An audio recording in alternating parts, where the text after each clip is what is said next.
भाई आज यकीन आया कि मुस्लिम लीग नून की गवर्नमेंट आ चुकी है और ऑब्वियसली दो वाक़यात हैं, लेकिन अभी टाइम हुआ ही कितना है तो दो ही हो सकते थे। वो दोनों आपके साथ रिपोर्ट करो जिससे आप लोगों को भी यकीन आ जाएगा आज कि मुस्लिम लीग नून की गवर्नमेंट आ चुकी है। एक वाक़या जो है उसमें बादियुल नज़र में मुबैना तौर पर मेरिट की धज्जियाँ उड़ा दी पंजाब गवर्नमेंट और उनके गवर्नर ने, और दूसरी के अंदर रूल ऑफ लॉ को तहत कर दिया पंजाब गवर्नमेंट में वंस अगेन। इससे पहले कि एचसन कॉलेज की रुदात सुनाऊं आपको, ज़रा सबसे पहले तो मैं आपको ये बताऊं कि लाहौर में जुर्रत कर ली एक पुलिस वाले ने, एक छोटे पुलिस वाले ने बेचारे ने, कि लीगी एमपीए की गाड़ी को रोका उसने कि भाई आपके शीशे ब्लैक हैं। अब उसकी बजाय इसके कि वो एमपीए उसको जुर्माना होता या कानून के मुताबिक कार्रवाई होती या वो एमपीए जो है वो माफ़ी तिल्ले करता, अगर रूल ऑफ लॉ होता इस मुल्क में या पीएमएलएन की गवर्नमेंट के अंडर होता, उसने ये सब कुछ नहीं किया। उसने पहले तो जो उसके साथ बहस की वो आपको मैं दिखाता हूँ अभी। उसके बाद इस गवर्नमेंट ने बजाय इसके कि वो वर्दी वाले के साथ, रूल ऑफ लॉ के साथ, कानून के साथ खड़ी होती, वो खड़ी होगी एमपीए के साथ जाके, और उन्होंने उस पुलिस वाले का तबादला कर दिया। दिखाएं ज़रा एमपीए कर क्या रहा है पीएमएलएन का, दिखाएं गवर्नमेंट को। भाई वो पहली तो उसके साथ हो गई और वो सब इंस्पेक्टर यासिर जो था उसका हो गया तबादला। तो कहने का मतलब ये है कि अगर पीएमएलएन हुकूमती एमपीए जो है वो अगर कानून से बालातर है तो ये चोर, उचक्के, डाकू, डकैत ये अगर चोरियां कर रहे हैं तो पुलिस इनको क्यों पकड़े? पुलिस की क्या इज्जत है? इसी गवर्नमेंट, पंजाब गवर्नमेंट के अंडर अपनी ही पंजाब पुलिस की क्या इज्जत है? और पुलिस को छोड़ें आप, वो पुलिस जिसने रूल ऑफ लॉ को इंप्लीमेंट करना उसकी क्या इज्जत है? यहां पे पीएमएलएन के पर्सपेक्टिव और मैनिफेस्टो में क्या इज्जत है? एक तो ये हो गई। दूसरा मैं आपको वाकया सुनाता हूं जिससे पता चला मुझे कि पंजाब गवर्नमेंट पीएमएलएन की बन चुकी है। एचसन कॉलेज जो है उसके प्रिंसिपल ने आज रिजाइन कर दिया और उन्होंने रेजिग्नेशन में जो उसकी वजूहत सामने आई कि आहत चीमा साहब जो मंजूर नज़र है शहबाज शरीफ साहब के ब्यूरोक्रेट, उनका ये कहना था कि जी मेरे बच्चे 1 साल से इस्लामाबाद में हैं तो मैं एचसन कॉलेज की फ़ीस क्यों दूँ? भाई पहला सवाल तो आपसे ये, अगर आपके बच्चे 1 साल से इस्लामाबाद में हैं तो आपके वो बच्चे एचसन कॉलेज में दूसरे बच्चों का रास्ता रोक कर वहाँ बैठे भी क्यों हैं? मतलब ये कोई स्टेटस सिंबल है चीफ कॉलेज या एचसन कॉलेज का कि आप इस्लामाबाद में भी हैं, आपके बच्चों का दाखिला जो है और सीट जो है वो, यानी एचसन कॉलेज से कोई हमदर्दी नहीं मुझे। एचसन कॉलेज इस हिसाब से बदनाम ज़माना कॉलेज है कि मेरिट पे स्टूडेंट आ भी जाए तो डोनेशन के नाम पे वो पैसे मांगते हैं, बादियुल नज़र में मुबैना तौर पर डोनेशन के नाम पे वो घोड़े मांगते हैं। बादियुल नज़र मुझे तो इसलिए पता है कि मेरा अपना भाई चिसोनियन, मेरिट पे आने के बावजूद उनका बोर्ड जो था सिलेक्शन का उस जगह ही डोनेशन देनी पड़ेगी।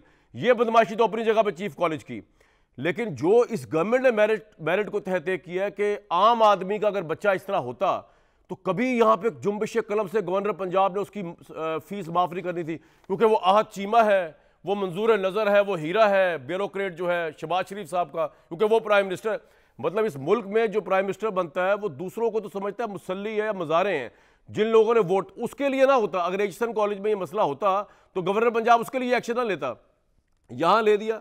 और बड़ी अलार्मिंग उसने बातें की। उसने कहा, एचसन कॉलेज के जो प्रिंसिपल जो रिजाइन किया उन्होंने कहा कि उसे रिजाइन करते हुए कहा, I have done my very best to protect the school's reputation while extending compassion to those in need. However, there is a crucial difference between this pursuit and blatant policy manufacturing to accommodate certain individuals, because such people simply insist on peripheral treatment, politics and nepotism have no place in schools. So उसने इस government के ऊपर poor governance और ये भी कहा, I will share with you that a continuation of a very poor governance has left me with no other choice. ये भी उसने बात की। उस पर वो बेचारा कर गया रिजाइन। बजाय इसके कि इस रिज़ाइन के ऊपर शहबाज शरीफ साहब या सीएम पंजाब सोचती कि यार ये किस तरह हो गया, ये इतना बड़ा एकेडमिक जो है वो रिज़ाइन कर गया, उन्होंने कहा भाई इसके खिलाफ अब इंक्वायरी शुरू करते हैं, 40 लाख क्यों ले रहा था छुट्टियों पे। इससे पहले इंक्वायरी नहीं हुई। जब उसने इनको चैलेंज किया, बताया कि पूर गवर्नेंस है, मेरिट की धज्जियां उड़ा देगी, मुबैना तौर पर गवर्नर पंजाब पे इल्ज़ाम है कि वो मेरिट के बलाए तक रख के एचसन कॉलेज को मजबूर करके बच्चे जमा कराते हैं, उसके अंदर दाखिले करवाते। उसके बाद ज़मीर जागा गवर्नर पंजाब का भी, और वो कह रहे हैं जब ऑडिट कर देंगे।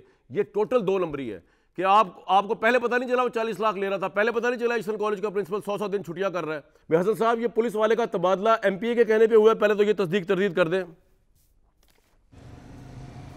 ये बात बिल्कुल दुरुस्त है कि एमपीए ने सीसीपीओ लाहौर से दरख्वास्त की और आईजी पंजाब तक उसने अप्रोच की और ये कहा कि ये कैसे हो सकता है कि जब इसने मेरी गाड़ी को रोकिया इल्ज़ामात लगे। और दूसरा कामरान साहब, इससे तो पहले एक और पहलू भी आपको ज़हन में रखना चाहिए कि जब लाहौर के एक एमपीए बल्कि सूबाई वज़ीर ने मुंतखब होने के बाद लाहौर के तमाम और अक्सरियत एसएचओज़ को अपने दफ्तर बुला के डायरेक्शन दी कि किस तरीके से आपने लॉ एंड आर्डर को कंट्रोल करना है, कहाँ पर आपने ड्यूटी देनी है, कहाँ पर नहीं देनी, उस पर कभी सवालात नहीं उठे।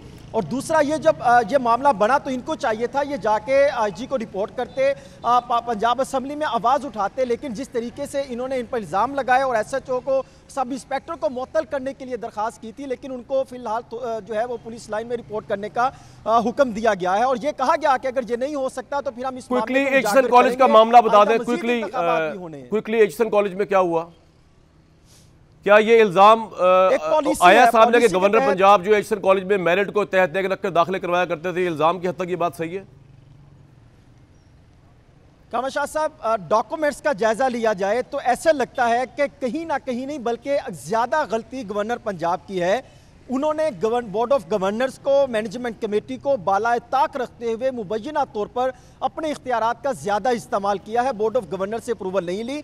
और दूसरा पहलू यह है कि जिन मामलात की तरफ उन्होंने निशानदेही की है, एक तो यह कि पॉलिसी जो थी उसके बरक्स जो है इकदाम करते रहे, प्रिंसिपल कहते रहे कि मेरे पास पॉलिसी जो है मैंने उसके मुताबिक चलना है, पॉलिसी के तहत। बहुत शुक्रिया हसन रज़ा भाई साहब मौजूद थे, उन्होंने तस्दीक की जो हम आपको बता रहे थे।